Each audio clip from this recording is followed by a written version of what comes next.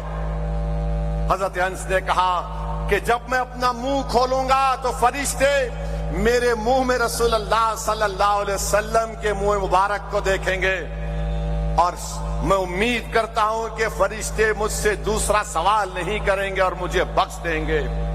ابن حجر ایک اور واقعہ لکھتے اسقلانی کہ ثابت بنانی نے حضرت انس سے پوچھا کہ کیا کبھی آپ کا ہاتھ رسول اللہ صلی اللہ علیہ وسلم کے جسم مبارک کو لگا؟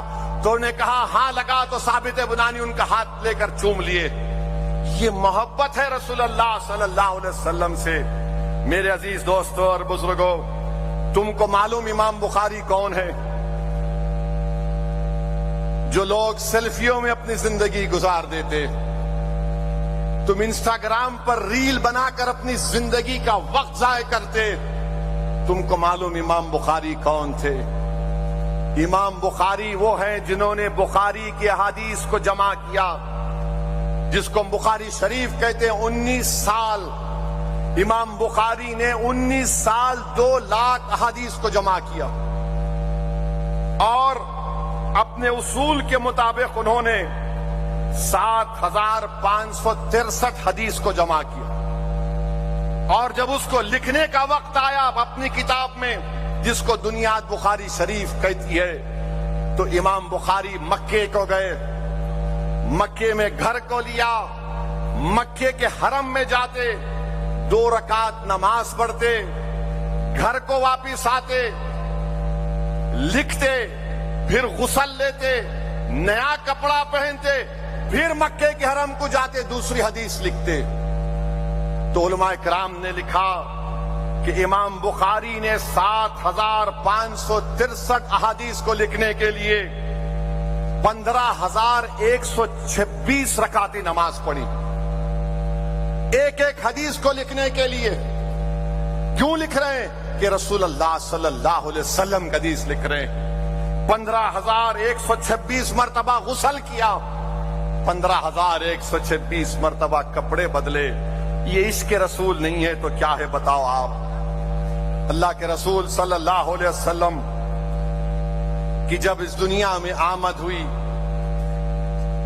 تو دائی حلیمہ کے گھر میں اللہ کے رسول صلی اللہ علیہ وسلم ہیں، اور دیکھنے والوں نے دیکھا اور پوچھا کہ دائی حلیمہ یہ کیا راز ہے کہ رات رات بھر تیرے گھر میں چراغ جلتا ہے؟ رات رات بھر اس زمانے میں چراغ جلانا بڑا قیمتی چیز ہوتی تھی، کون سی دولت تیرے پاس آ گئی؟ تو آپ نے کہا آؤ میرے گھر کو تم کو دولت دکھاتی ہوں. یہ پیارا محمد صلی اللہ علیہ وسلم آیا ہے, اس کی نور کی روشنی اتنی ہے کہ مجھے چراغ جلانے کی ضرورت ہی نہیں پڑتی. ہماری امت کی ماں حضرت عائشہ صدیقہ عرض کرتی یا رسول اللہ صلی اللہ علیہ وسلم سوئی گم ہو گئی گھر میں. اللہ کے رسول صلی اللہ علیہ وسلم مسکراتے تو اس مسکرانے سے اس گھر میں روشنی ہو جاتی, اور ہماری امت کی ماں آقا کے چہرے کی مسکراہٹ کی نور کی روشنی میں اس سوئی کو تلاش کر لیتی. نوجوانوں, یہ رسول اللہ صلی اللہ علیہ وسلم کا مقام ہے. اور پھر ہم جانتے ہیں کہ جس زمانے میں رسول اللہ صلی اللہ علیہ وسلم آئے, عرب لوگوں میں جہالت تھی, زندہ بچیوں کو دفنا دیتے تھے. تو آقا نے زمانے کا رخ بدلا, اور اگر کوئی اپنی بچیوں کو زندہ نہیں دفناتا تو زمانہ اس کی عزت نہیں کرتا. تو رسول اللہ صلی اللہ علیہ وسلم نے کیا انقلاب برپا کیا. آقا نے فرمایا سنو عرب کے لوگوں, سنو عرب کے مشرکوں, میری بیٹی فاطمہ میرے جگر کا ٹکڑا ہے. جو لوگ زندہ دفناتے تھے اپنی بیٹیوں کو, آقا نے ان کو پیغام دیا کہ فاطمہ میرے جگر کا ٹکڑا ہے. پھر آقا نے فرمایا کہ جو دو بچیوں کا نکاح کرے گا وہ قیامت کے دن اپنی دو انگلیوں کو بتا کر کہا کہ اتنے میرے ساتھ قریب ہوگا. یعنی جو دو اپنی بیٹیوں کو پڑھائے گا, ان کا نکاح کرے گا, اپنی دو انگلیوں کا اشارہ کر کے آقا نے فرمایا کہ وہ میرے ساتھ قیامت میں ایسا رہے گا. پھر ایک واقعہ بتا رہا ہوں تم کو, اپنی ماؤں تک پہنچاؤ, اپنی بیٹیوں تک پہنچاؤ, اپنی اولاد کو پہنچاؤ. ہماری امت کی ماں حضرت عائشہ صدیقہ عرض کرتی ہے کہ یا رسول اللہ صلی اللہ علیہ وسلم گھر میں ایک حبشہ کی عورت آئی, اس کے ساتھ دو بیٹیاں تھے. اس نے کہا کہ میں بہت بھوکی ہوں. امت کی ماں فرماتی ہے کہ اتنی دبلی تھی کہ اس کا پیٹ اس کے سینے کو لگا ہوا تھا. وہ گھر میں تلاش کرتی ہے, امت کی ماں کچھ نہیں ملتا. آج ہمارے پاس کیا کیا نہیں ہے.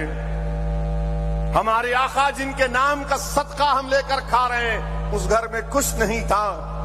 بی بی عائشہ فرماتی ہیں کہ ایک سوکھا کھجور تھا, میں نے اس عورت کو دے دیا. اس ماں نے اس کھجور کو توڑ کر خود بھوکا رہ کر اپنی دو بیٹیوں کو کھلا دیا.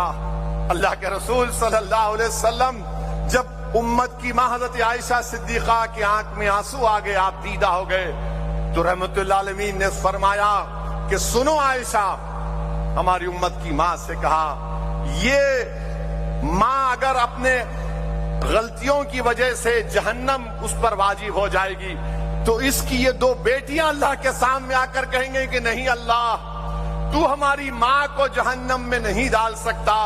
یہ وہ ماں ہے جو بھوکا رہ کر ہم کو کھلایا. یہ عزت اللہ کے رسول صلی اللہ علیہ وسلم نے ماؤں کو دی. میرے عزیز دوستوں اور بزرگوں, پھر ہم یہ بھی دیکھتے ہیں کہ حدیث شریف میں آیا, یہ جتنا مجمع یہاں پر آج بیٹھا ہے, جتنی آواز اللہ اپنے فضل و کرم سے دنیا کے ملک کے کونے کونے میں پہنچا رہا ہے, سنو ظالموں جو اپنی بیویوں کو چھوڑتے ہیں غیر ضروری, جو جہیز کی لعنت پر اپنی بیویوں کو اپنے باپ کے گھر کو بھجا دیتے ہیں, جو جہیز کی لعنت کی وجہ سے, جہالت کی وجہ سے, ظلم کی وجہ سے اپنی بیویوں کو گھر سے نکال دیتے ہیں. سنو حدیث شریف کو, وہ بیٹی جب اپنے ماں کے باپ کے گھر کو چلی جاتی ہے تو حدیث شریف میں آقا فرما رہے ہیں کہ جب قیامت کے دن اس کا باپ اس کی غلطیوں کی بنا پر جہنم کا اللہ فیصلہ کرے گا تو بیٹی اللہ کے سامنے آ کر کہے گی میرے رب, میرے اللہ, میرے باپ کو تو جہنم میں نہیں بھجا سکتا. جب ساری دنیا کے دروازے بند ہو گئے, میرے باپ کے گھر کا دروازہ کھلا تھا. میرا باپ مصیبت اٹھا کر مجھے پالا. جب میرا شوہر دنیا نے مجھے ٹھکرا دیا, اللہ تو میرے باپ کو جہنم نہیں دے سکتا. اللہ کہے گا کہ بیٹی بیچ میں آ گئی, اس کے باپ کو جہنم نہیں بھجایا جائے گا. میرے عزیز دوستوں اور بزرگوں, یہ آقائے دو عالم صلی اللہ علیہ وسلم کا انقلاب ہے.